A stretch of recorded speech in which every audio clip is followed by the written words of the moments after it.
Today we're going to be talking about one of our favorite tools from our Level 3 class called Position-Specific Dynamic Joint Mobility.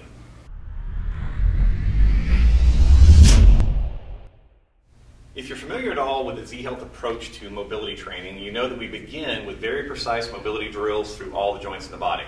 And in our Level 1 program called R-Phase, we start you in this great neutral stance where you're learning to have good posture as you're controlling your body. So for instance, if I was teaching you R-Phase neck drills, we'd be standing in neutral stance, we'd go through rotation, lateral tilting, anterior posterior glides, lateral glides, turn them into circles, and then do a few additional ones just to make sure that we're getting all the joints in motion. However, there is a principle in the human nervous system or the human body called specific adaptation to imposed demand. Basically what that means is that your nervous system improves at what it practices specifically.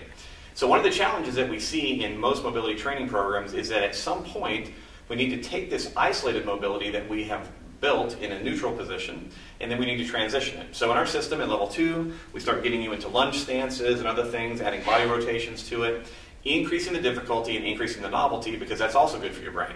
But today I want to talk about a tool that we use in our Level 3 training, which is our introduction to athleticism. And it is called Position-Specific Dynamic Joint Mobility. So basically the way that it works is once you have earned the right to control your body in a basic neutral stance, and then in some of the, like I said, more athletic positions, we want to transition that movement or that mobility work into the specific things that you do or are interested in. So for instance, if I was working with a tennis player, one of the things that we might want to work on is improving thoracic extension going into a forehand. So if I'm moving here, if I maintain this kind of hunched position as I go through my movement, it's going to alter the technique, I'll lose power, and usually I'll also wind up adding additional movement at the shoulder, which can lead to injury. So if I have a tennis player that's already gotten good at basic thoracic mobility drills, the basic idea of position-specific work would be to say, hey, imagine that a ball's coming to you, or even hold your racket, move into a forehand hitting position and freeze. So they're thinking about, where's my head? Now at this point, the idea would be to perform mobility work in this position. So it can be the chest, it could be the head and neck, it could be the elbows, it could be the wrist, it can be the knees. So you have to have, like I said, a basic vocabulary of movement, but once you have that vocabulary, one of the most ideal ways to improve your technique in whatever your sport or your fitness endeavor is to break it down into specific positions and find where your base level mobility is lacking.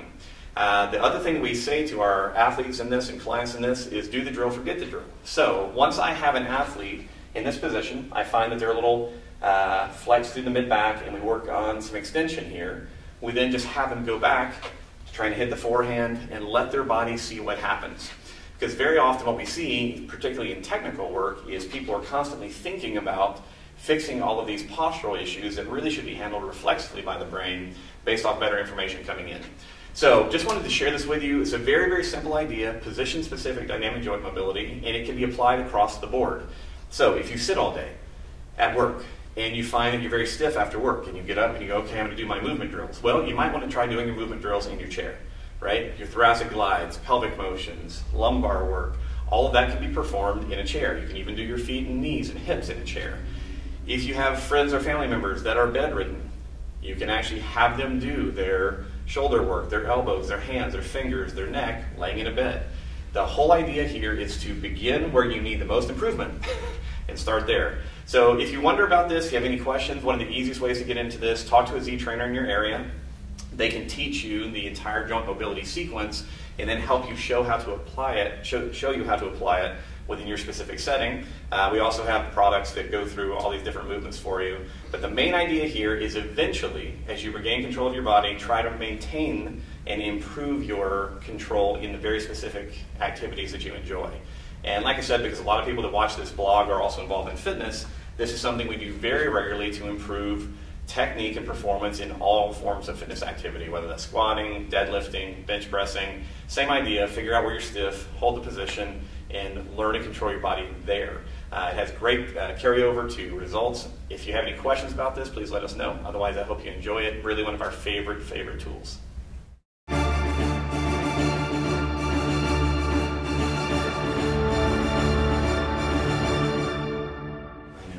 Okay. All right, ready? Blog. Blog. Blog one. Blog one. Blog one. Start date. Start date 9:28 a.m. Not September. All right. Not September.